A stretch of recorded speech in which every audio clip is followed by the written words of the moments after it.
everyone.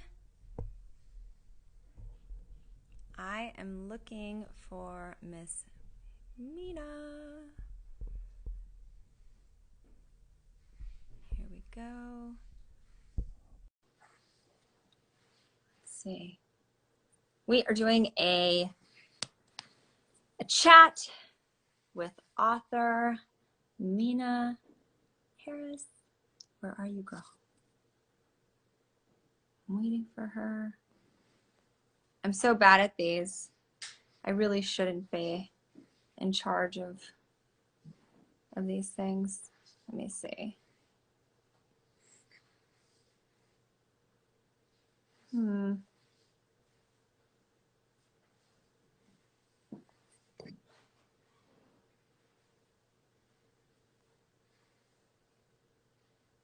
This is me trying to go live.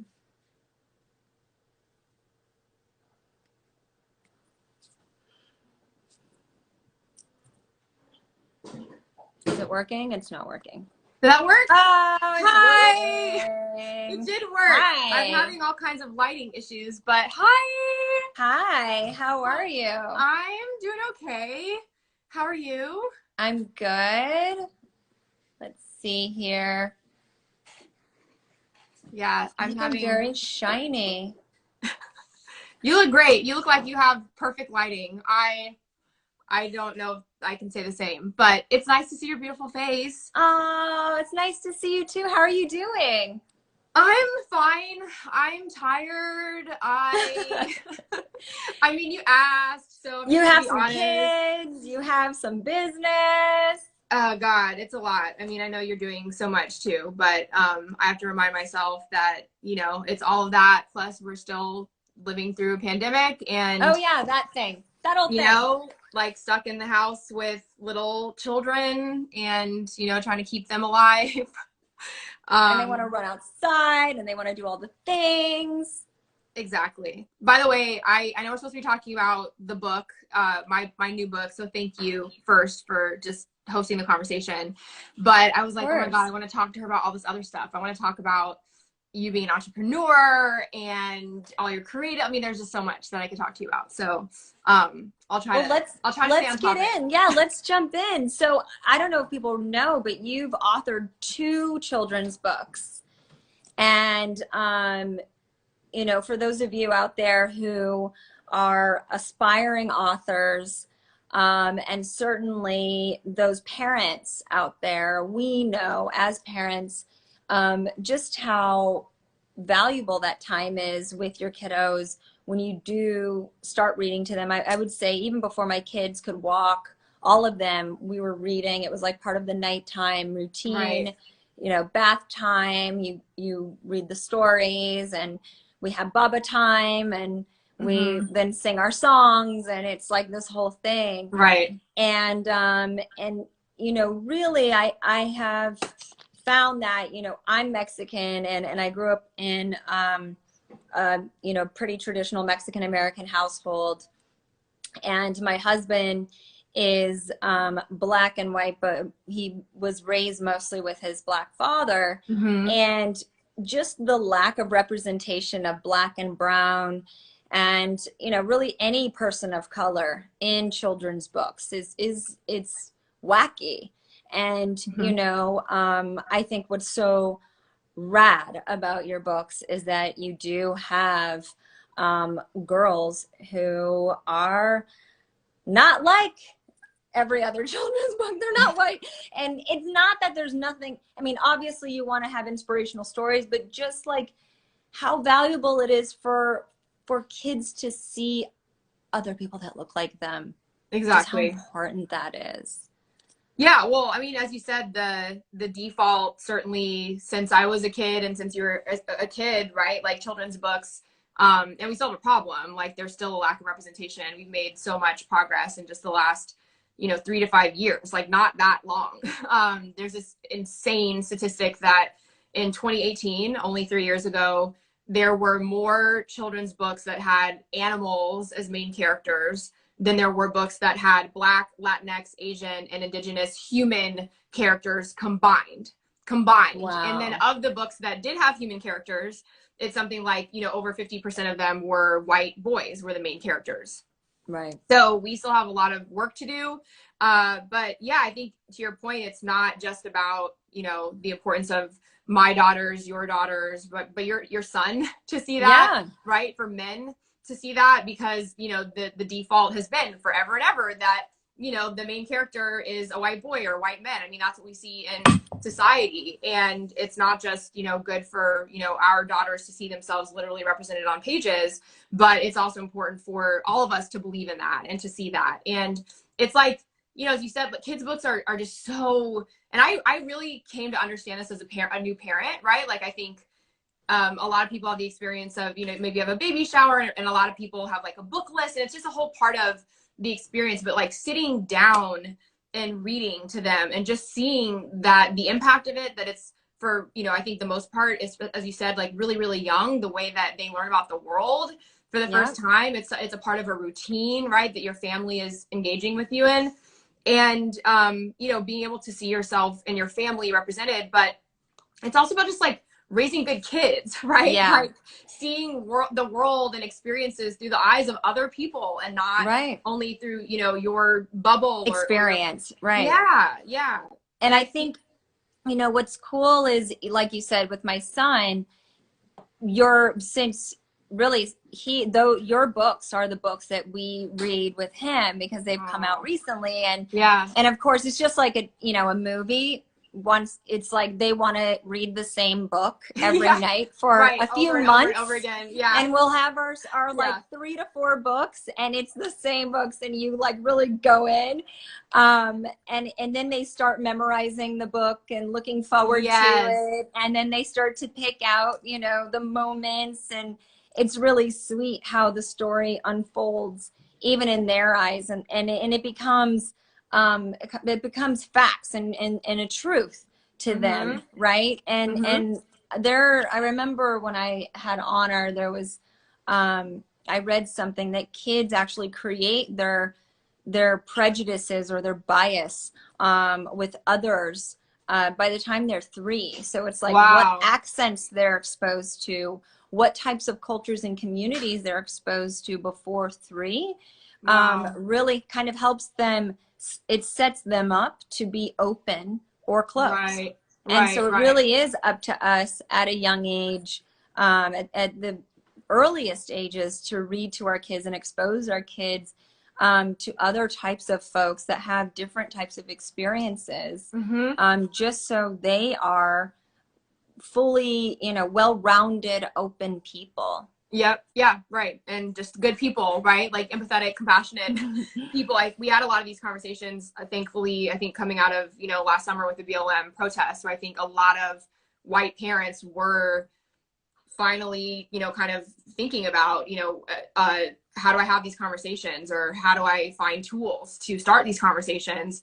You know, I think for many of them, you know, thanks to, again, the work of Black activists and others that have been doing that work for years, we're saying, look at your bookshelves, right? Like this work starts in your home. And like you said, it's also, how do we talk about differences, right? Is it something that we emphasize in a positive way and celebrate, or is it something where we try to find sameness first, right? And diminish differences in a way that doesn't allow us to celebrate it and recognize it. And worse yet, right, think of difference as something as other or weird or negative, you know. I like this. I would say even with like, I mean, for me, I've been a pretty open person my whole life, and I've made a point to, for myself, even at an early age, reach outside of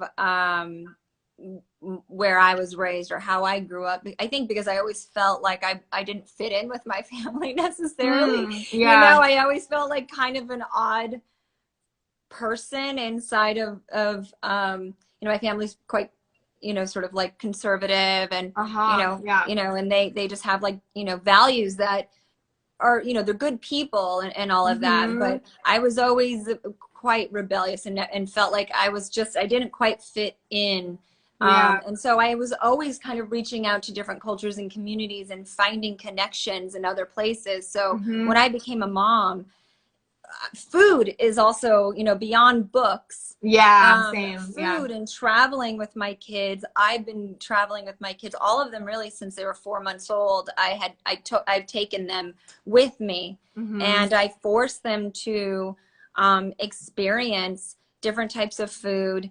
I never say anything is weird or disgusting or even if it is different, it's like, just try it. Right. You never know. Exactly. You know, and just having a more positive attitude even on something that you may or may not be familiar with, just being open and having like a more, I guess, inclusive and a positive tone in how you talk about it, that will then really make such an impact on the way that your kid experiences differences and different things. Exactly. And so I think that is something that I made a very concerted effort in doing with my kiddos. So, you know, I think consistency also helps. But yes, exactly. But I do appreciate your books.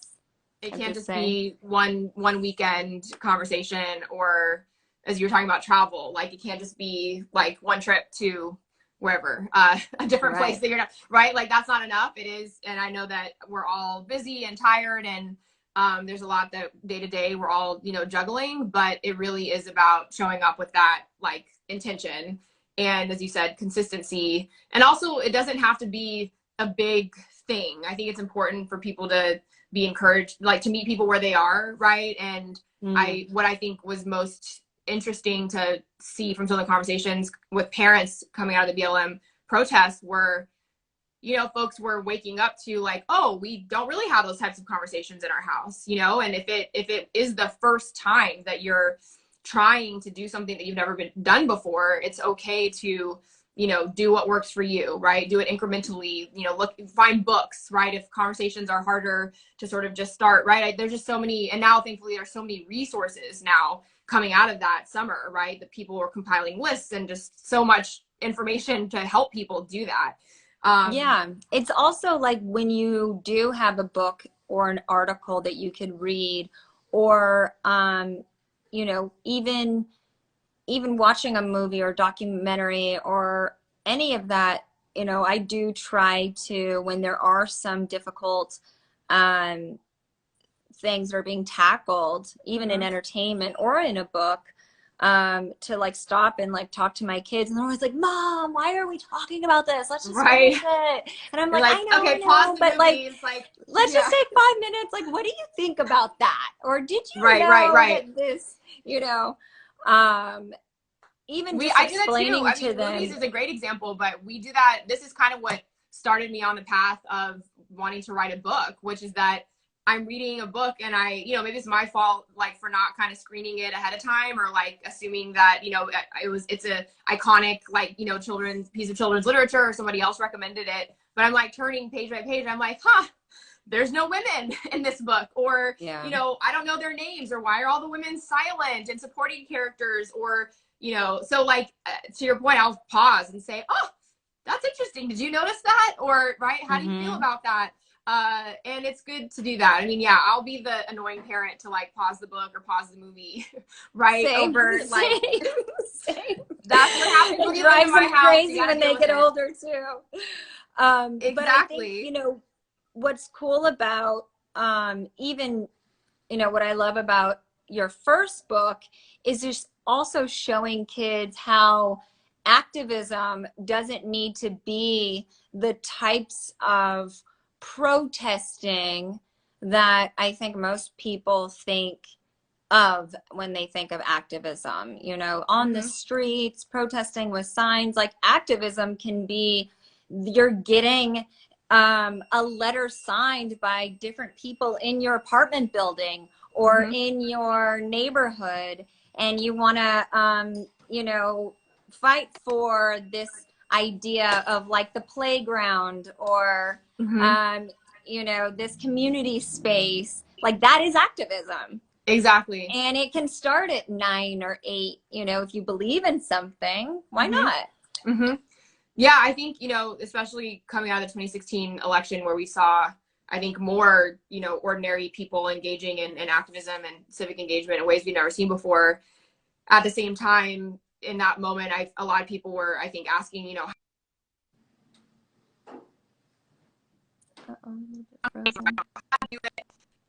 at that point that it is, oh, sorry, am I freezing up? You froze for a second, okay. But you're back. I also am so annoyed. I'm competing with sunlight and it's made like, I know that it's like very dark, terrible lighting. So sorry, everyone. No, you look amazing. But you know, that the point is, and that is from the first book, right? This line that no one can do everything, but everyone can do something. And the point is that activism, you know, or whatever you want to call it, right? Giving a damn, making a difference, that is available to all of us. And there are not only, you know, unique ways that you can contribute, meaning your own personal, you know, creative skills or right experiences.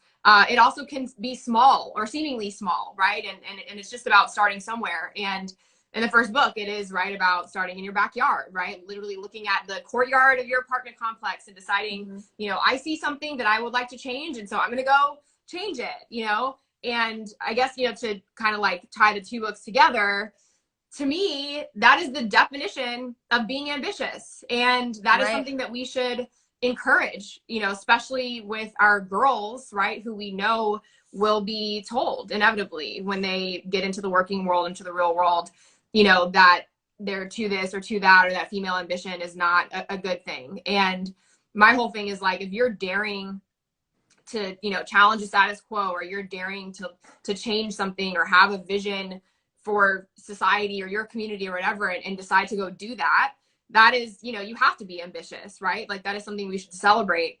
And that was really, you know, the inspiration for the second book, which is realizing that's the family I grew up in. I was told, and I saw it every day, you know, I had this worldview of female ambition, and that it did mean purpose and determination. And, you know, as you said, like activism, whatever you want to call it, right? It's being bold and having a, you know, dream and going after it.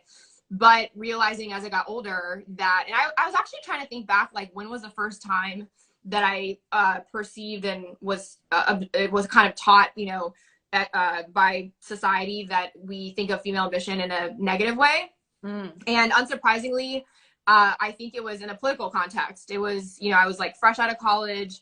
This was 2008. I was on the Obama campaign, and I was also doing like local political stuff. And it was sort of the like, you know, talking about another woman who had political aspirations, and sort of like, oh, you know, she has political ambitions, right? It's like, oh, she's a snake, or she's calculating or opportunistic. And the point is, whatever it means, all the bullshit meaning that we ascribe to that, like we just don't do that to men, right? It is a double standard, and let's call that out. And to your very first point about just the power of kids' books, you know, as I said, I was raised in a family where nobody like sat me down and read a book to me about the word ambition and told me the definition of it.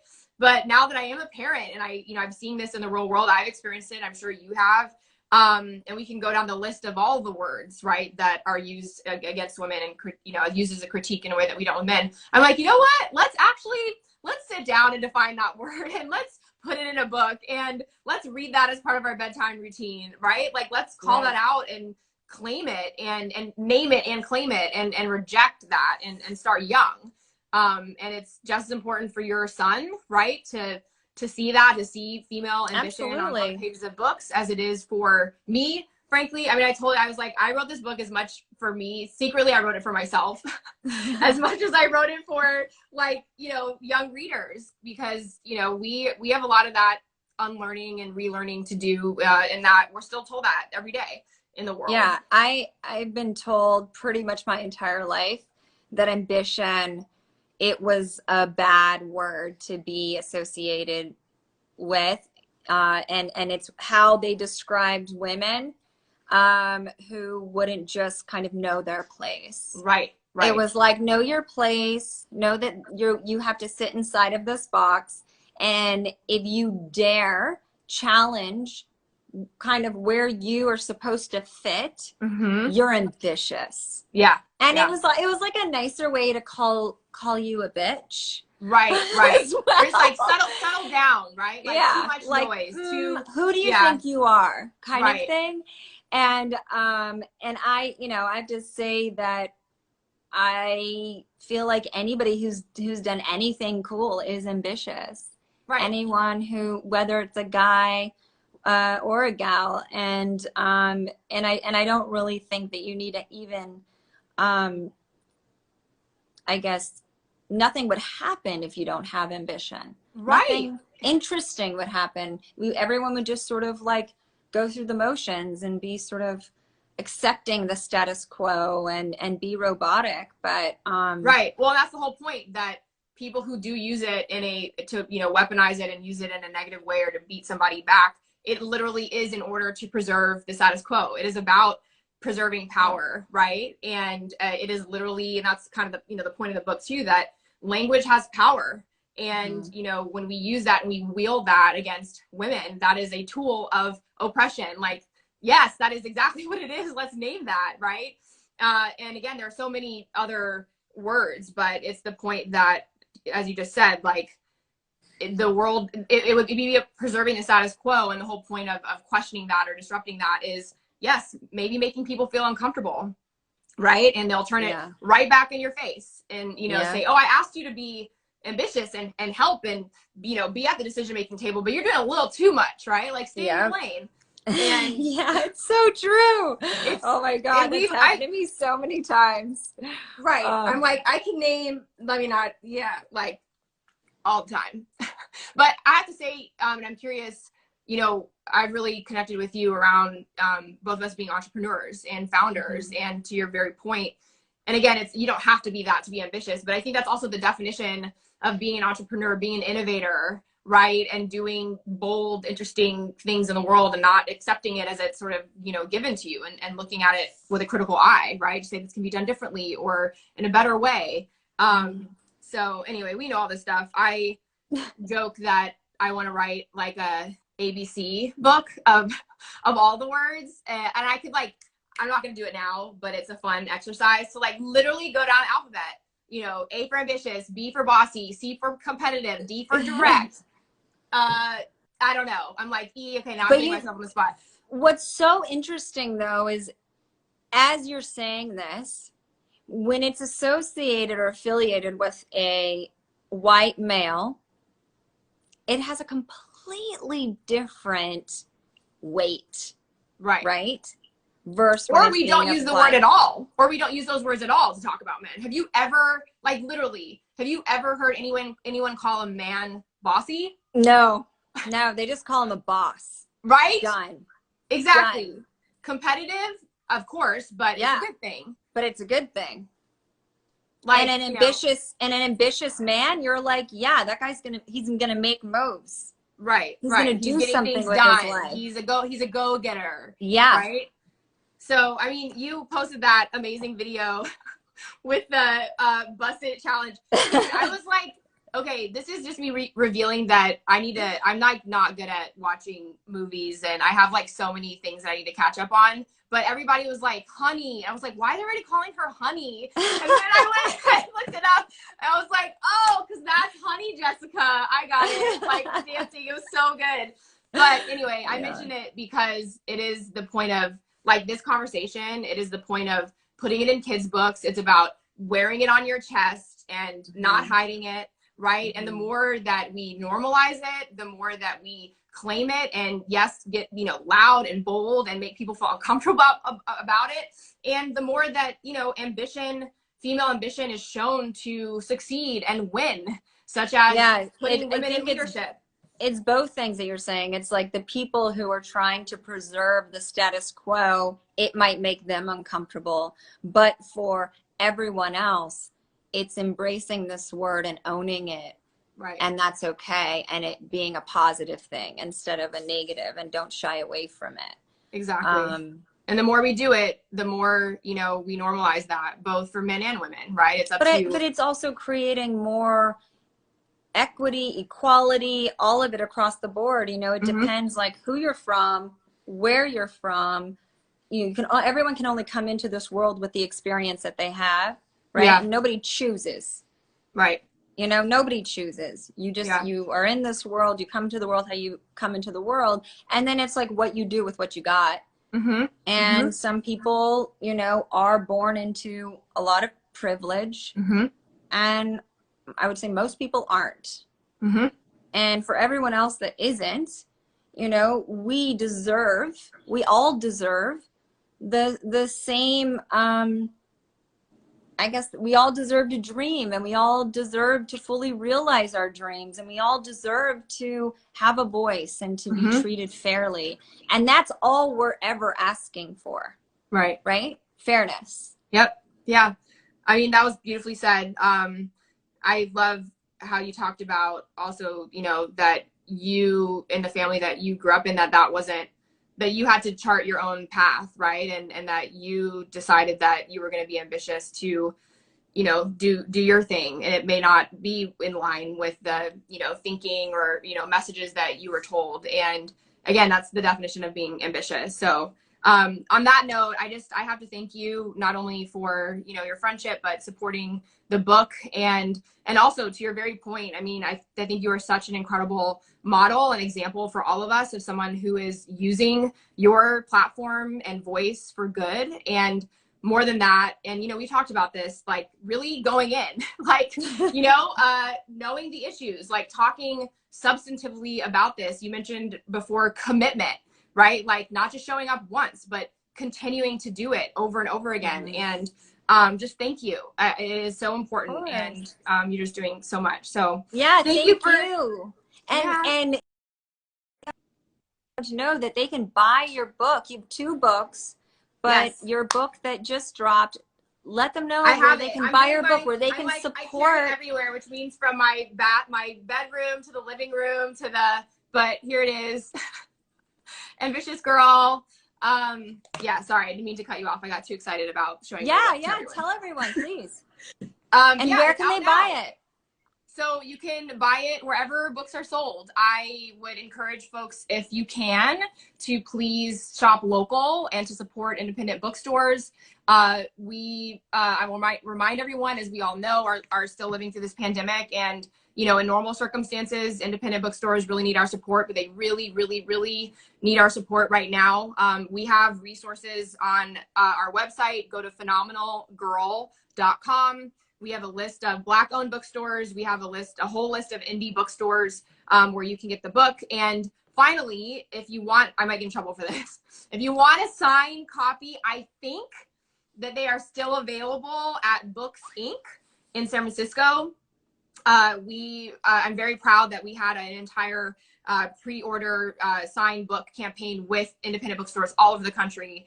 And people showed up and supported them in incredible ways. But I have a lot of folks who are still asking about getting signed copies. This one actually, my daughter started to sign it. She started to write, "Dear Mommy," that's a D, so we have to finish this one. But if you want to get a signed copy, check out Books Inc., which is an independent bookstore in San Francisco, where I live. Nice. So, thank you, Jessica. You are amazing. I'm so grateful for your support. Yes, and thank you for this book and for both books, but this is now going to be the one that will be in constant rotation. Right, until you're like, I cannot it's read great. this I love it. book again. But yeah. So no, I love it. I love when they start to read the words, yeah, and know what's going to happen next. That's like my favorite part, when it starts to sink in like that, and you can have it back and forth. So totally. It happened with my older daughter recently, where there's, sorry, I'm going to show it really fast. There's this part where she's like walking up the stairs, and there's, you know, the different words: persistent, assertive, confident, proud. And out of nowhere the other day, she was like walking around. She's like, persistent, girl, confident. And I was like, oh my God, this is from the book, right? She was like chanting it. And it really, you know, they just soak up everything. So they do. It's really important. And again, thank you. Thank you to everyone who joined. And I'll finally end. I mean, you've just done, again, incredible, you know, things. And I know you're drawing attention to other authors of color for Black History Month, for other Black authors. So go to Jessica's page and check out all the stuff that you have been doing. It's really awesome. And just thank you. Of course. All right. And by right before we leave, where should they follow you on Instagram? Your handles? Thanks. I'm Meena on Instagram, so at Meena, and I'm on Twitter if you want spicy political commentary for the most part, at Meena Harris. And and phenomenal. I have to share that I'm on TikTok. You're the TikTok queen, so I can only try to be like you, but I'm on TikTok, I think, at Meena also. But what about phenomenal as well? Oh, thank you. Phenomenal is at phenomenal on Instagram, and our website is phenomenalwoman.us. So if you want to get now it will be called the Busset Challenge Ambitious hoodie as worn by Jessica. It is available there. It's pretty awesome. And we're not hiding it. We're being bold, and that's it. Let's keep doing it. To being ambitious. Yes. Get it, mama. Get it. Thank you. You're the best. All All right. Bye. Bye. Bye, everyone.